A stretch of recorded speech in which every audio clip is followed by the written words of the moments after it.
What up, Long Beach? Welcome back to GazetteSports.com. It's JJ. And Tyler, and this top 10 video is brought to you by Naples Rib Company. Let's just march right into the top 10 plays of, well, March. I see what you did there. When the great plays go marching in, oh, I'd love to be in that number. And I am in this number, and what number do we start with, JJ? Well, always Diaz. Number 10, as we go to it, it's the women's NIT in the Pyramid, the first postseason basketball game played in the mid. Long Beach State taking on Utah in the first round, a team that ended up going to the championship game of the NIT. Obviously, Chantel Dooley, one of the big players, and a huge block in this game. So big, she got coffee on the jersey, would change at halftime. What's the best way to dry off a jersey if you get a stain? Oh, go spin cycle. It's all about the spin cycle. With the kiss in the left hand, Dooley, a great play there. Long stain, don't care. We go to number 9. It's a pretty fine view over there at Liz Fernandez Field in the late afternoon. Lakewood and Millikan Moore League softball. A great game here, but a great play with 2 on. Lundberg up, the shot through the right side, and Alice Dornblazer says, let me introduce you to my Kernan. Liz Snow with the tag. That's a great throw from right. Blaze, Laser, Blazer, and Dornblazer combining dodge, ducking, dipping, diving, and dodging that one to the plate. We go to number 8, and it's Blair Field. A lot of top plays happen here. That's just the way it goes at Blair Field when it comes to baseball season here in Long Beach. Dirtbags taking on Seattle in non-conference play. They load the bases after trailing for the entire game, and then senior Eno Patron says, I'll take a shot of that. And a winner shot for everybody. Garra scores the game winner. These Dirtbags have had a tough season so far.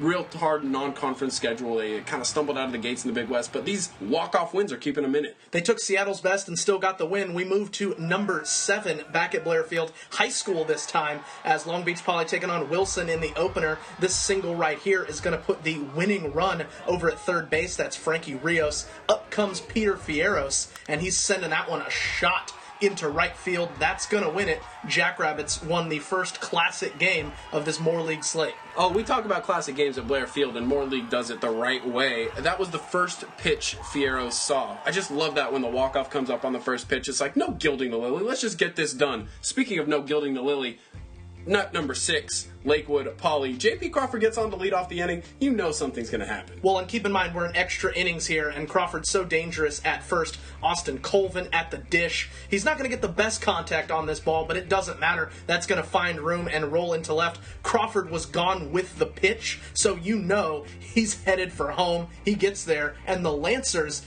get the walk-off right back at you to the Jackrabbits. I want to go back and put the clock on Crawford and see how long it took him to get from first to home, because that's got to be some sort of a record. I mean, it was definitely quick, no doubt. High five for y'all. Millikan and Lakewood were staying with baseball, this time on a campus field, and it's more defense. A big shock, right? A throw from Ernie Sierra, a tag from Gio Higueros to keep the Lancers off the board. We've got to take another look because Higueros makes the snag on the bounce, blocks the plate perfectly, and then holds on against Pasillas, who is not small. Yeah, he was not collecting the toll. He was just setting up a roadblock right there. And it continues for Millikan. This is a heck of a catch from Conroy going out in the short right field. Loses the lid, but not the baseball. Heck of a snag. Yeah, Jonathan on the spot right there. And then Gutierrez, Christopher that is, closes the door. He goes complete game as the Rams beat a fellow playoff team for the first time in a couple years. You can see the emotion there. More baseball highlights to come here, obviously. We go to Cerritos College for number 4. Long Beach Poly taking on St. John Bosco in the state playoffs. This was a heck of a game. Jordan Bell, we know his defense the whole year, and this block is amazing. One of the best we've seen from him, and we've seen a lot. Let's go back and listen to this one.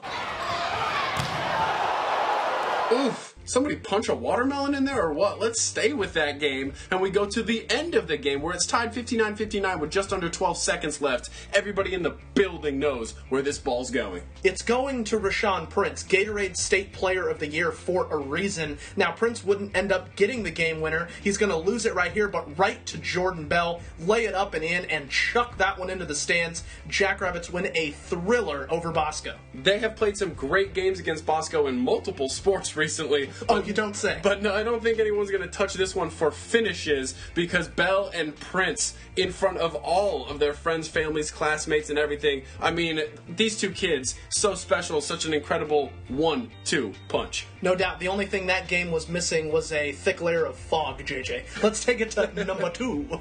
Yeah, number 2 is more basketball, and it's more Jackrabbits. Shocker. In the state's capital in Sacramento, Long Beach Poly taking on Berkeley yet again. Oh, Jada Matthews.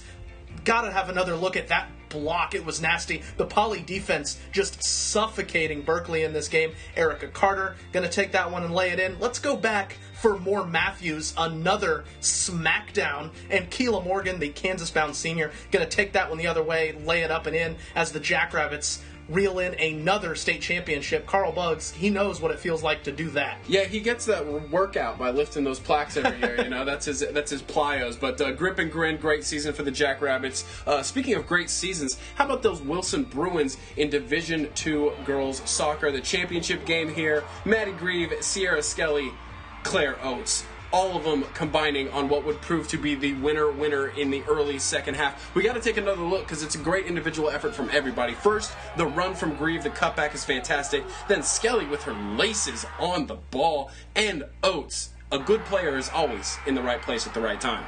And in a championship game like this, always important to get the first goal. And in soccer, that's sometimes all you need as the plaque will shine for the Wilson Bruins. A very exciting playoff run. We've got standards here in Long Beach and at Gazette Sports. If you're going to have a top 10 play in a championship month, you're going to have to hold some kind of plaque. That's what these Wilson Bruins did. The first championship of the winter, and it was a memorable one, no doubt, JJ. We knew this happened really, really early in March, so we knew March was going to be special. Sure enough, you can see from those plays right there, it was. And sure enough, you know we're going to come back with another one next month. A lot of gold in this highlight, brought to you by McCarty's Jewelry, here for you since 1932. I mentioned baseball earlier. Baseball season getting going. We've obviously got the Grand Prix coming up too. April's going to be just as fresh as any month of the year, and we're going to have it right here at GazetteSports.com because we are Long Beach Sports.